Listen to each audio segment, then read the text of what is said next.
ମାଲକାନଗିରି ଜିଲ୍ଲା ବିଜୁ ଜନତା ଦଳ ତରଫରୁ ଜିଲ୍ଲା ବିଜେଡି କାର୍ଯ୍ୟାଳୟ ଲାଠିଆଗୁଡ଼ାଠାରେ ଆଜି ମାଲକାନଗିରି ଜିଲ୍ଲା ବିଜୁ ଜନତା ଦଳର ସମସ୍ତ ବ୍ଲକ ଓ ନଗରସ୍ତରୀୟ ସଂଗଠନ କମିଟି ଘୋଷଣା ସହିତ ଆଗାମୀ ଦିନର କାର୍ଯ୍ୟକ୍ରମ ପାଇଁ ପ୍ରସ୍ତୁତି ବୈଠକ ଅନୁଷ୍ଠିତ ହୋଇଯାଇଛି। ଆଜିର ବୈଠକରେ ମାଲକାନଗିରି ବିଜୁ ଜନତା ଦଳର ସମସ୍ତ ଏଆରଓ ଏବଂ ଡିଆରଓଙ୍କ ମାଧ୍ୟମରେ ଏସଆରଓଙ୍କ ସ୍ୱୀକୃତି ଅନୁଯାୟୀ ମାଲକାନଗିରି ଜିଲ୍ଲା ବିଜୁ ଜନତା ଦଳର ସଭାପତି ତଥା ପୂର୍ବତନ ବିଧାୟକ ମାନସ ମାଡକାମୀଙ୍କ ଉପସ୍ଥିତିରେ 7ଟି ବ୍ଲକ ସଭାପତି ଏବଂ 2ଟି ନଗର ସଭାପତିଙ୍କ ନାମ ଘୋଷଣା କରାଯାଇଛି। ଆଜି 7ଟି ବ୍ଲକର ସଭାପତି ଯଥା ସର୍ବବିଷୟୀ Malkangiri block, Shankar Haldar Kalimela block, T H ରାବିଟ ଓଡ଼ିଆ block, Trilochan Choudhury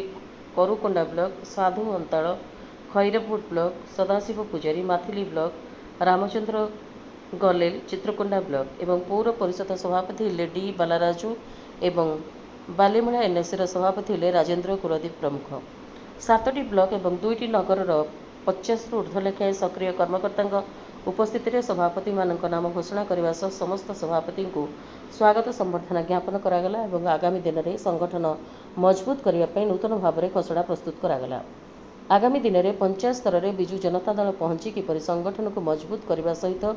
BJD supremo Shri ନବୀନ ପଟ୍ଟନାୟକଙ୍କ ହାତମୁଠା ଟାଣ କରିବା ସହ ମାଲକାନଗିରି ଜିଲ୍ଲାରେ ବିଜୁ ଜନତା ଦଳ ପୁଣି ସଂଗଠିତ ହେବା ପାଇଁ ନିଷ୍ପତ୍ତି ନିଆଯାଇଛି। ଆଜିର କାର୍ଯ୍ୟକ୍ରମରେ ମଞ୍ଚାସୀନ ଅତିଥିମାନଙ୍କ ମଧ୍ୟରେ ବରିଷ୍ଠ ବିଜେଡି ନେତା ଗୋପାଳ କୃଷ୍ଣ ପଣ୍ଡା, ଜିଲ୍ଲା ପରିଷଦ ଅଧ୍ୟକ୍ଷା ସମାରୀ ତାଙ୍ଗୁଲ, ବରିଷ୍ଠ ନେତା ଦୁର୍ଗା ତ୍ରିପାଠୀ, ଡିଆରଓ ତଥା ବରିଷ୍ଠ ନେତା ଘନଶ୍ୟାମ ମାଡକାମୀ, ମହିଳା ନେତ୍ରୀ ଲକ୍ଷ୍ମୀପ୍ରିୟା ନାୟକ, ପୌର ପରିଷଦ ଉପାଧ୍ୟକ୍ଷା କବିତା ମହନ୍ତ,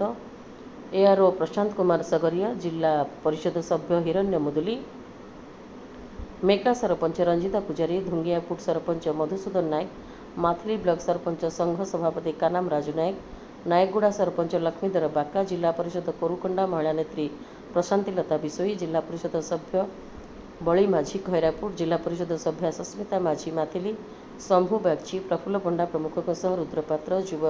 ବିଜେଡି ନେତା ରବି ରାଜେଶ, ତାପସ ନାୟକ, ବସନ୍ତ ନାୟକ,